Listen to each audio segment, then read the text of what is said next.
Nah, saya percaya doa-doa Paulus ini diwahyukan oleh Roh Kudus, diwahyukan oleh Yesus sendiri, sehingga yang didoakan Paulus untuk jemaat-jemaat dan yang didoakan Paulus untuk saudara dan saya yang sebagian tadi sudah disebutkan oleh Bu Indah, itu adalah merupakan kerinduan Tuhan sendiri.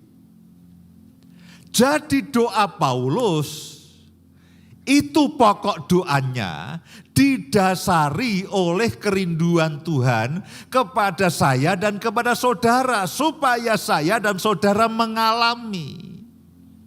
Saudaraku, ada doa karena kita kepepet. Ya, kita kepepet lalu kita berdoa. Kita membutuhkan sesuatu, kita berdoa. Kita mengalami pergumulan dalam kehidupan kita berdoa. Loh Pak, apa salah? Oh tidak. Alkitab juga mengajar, bahkan di dalam Filipi pasal keempat ayat yang ke-6 dikatakan begini. Janganlah hendaknya kamu khawatir tentang apapun juga, tetapi nyatakanlah dalam segala hal keinginanmu kepada Allah dalam doa dan permohonan dengan ucapan syukur. Saudara boleh menggunakan semua keinginan saudara sebagai pokok doa, itu tidak dilarang, bahkan Paulus mengatakan doakan itu juga. Saudara bisa menggunakan semua kekhawatiran saudara sebagai pokok doa. Saudara bisa menggunakan ketakutan saudara sebagai pokok doa. Kalau saudara kekurangan uang, jadikan itu sebagai pokok doa. Saudara sakit, jadikan itu sebagai pokok doa. Saudara sedang mengalami masalah, jadikan itu sebagai pokok doa. Alkitab mengatakan jangan kamu khawatir tentang apapun juga, tetapi nyatakanlah dalam segala hal keinginanmu, termasuk kekhawatiranmu, termasuk kecemasanmu, termasuk kegalauanmu, jadikan itu pokok doa dalam doa dan pengucapan syukur. Dan kalau saudara baca ayat-ayat berikutnya, damai sejahtera Allah yang melampaui segala akal akan memelihara hati dan pikiranmu. Jadi tidak salah. Bahkan diperintahkan jadikan semua yang menjadi beban, persoalan, pergumulanmu, ketakutan, kekhawatiranmu itu sebagai pokok doa. Itu tidak salah.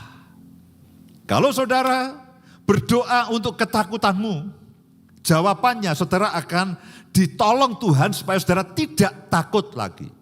Kalau saudara membutuhkan uang, lalu berdoa, Tuhan akan menjawab dengan memberikan uang dengan cara yang bagaimana juga.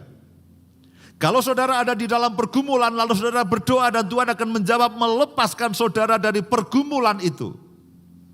Kalau saudara ketakutan, Tuhan akan menjawab saudara supaya saudara terlepas dari ketakutan itu. Nah, saudara perhatikan antara pokok doa karena kebutuhan kita dan pokok doa yang diwahyukan Tuhan.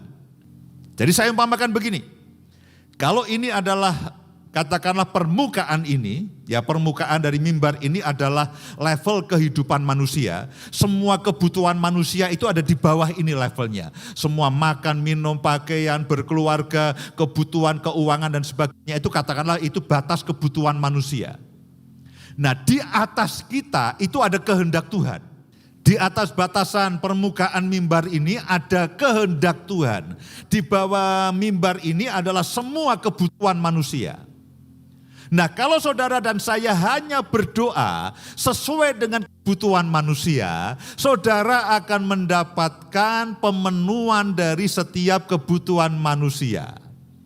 Itulah jenis doa yang ada di dalam Filipi 4 ayat yang ke-6. Nah doa Paulus itu beda. Doa Paulus itu adalah doa supaya saudara itu mengalami lebih dari semua kebutuhan dasar manusia.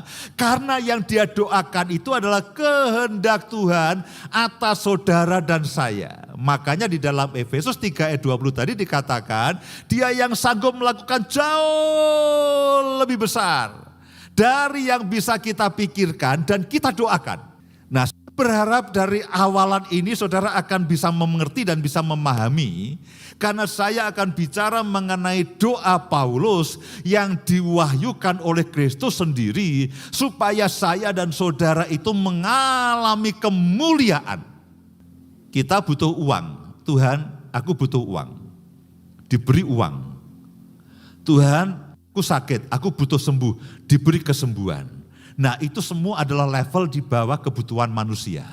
Nah, yang didoakan Paulus itu adalah kehendak Tuhan atas saudara dan saya.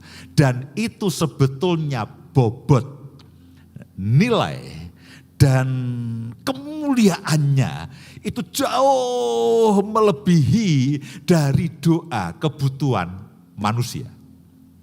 Karena sebagian besar yang didoakan oleh doa kebutuhan manusia itu adalah hal-hal yang fana dan hal-hal yang jasmani, hal-hal yang duniawi.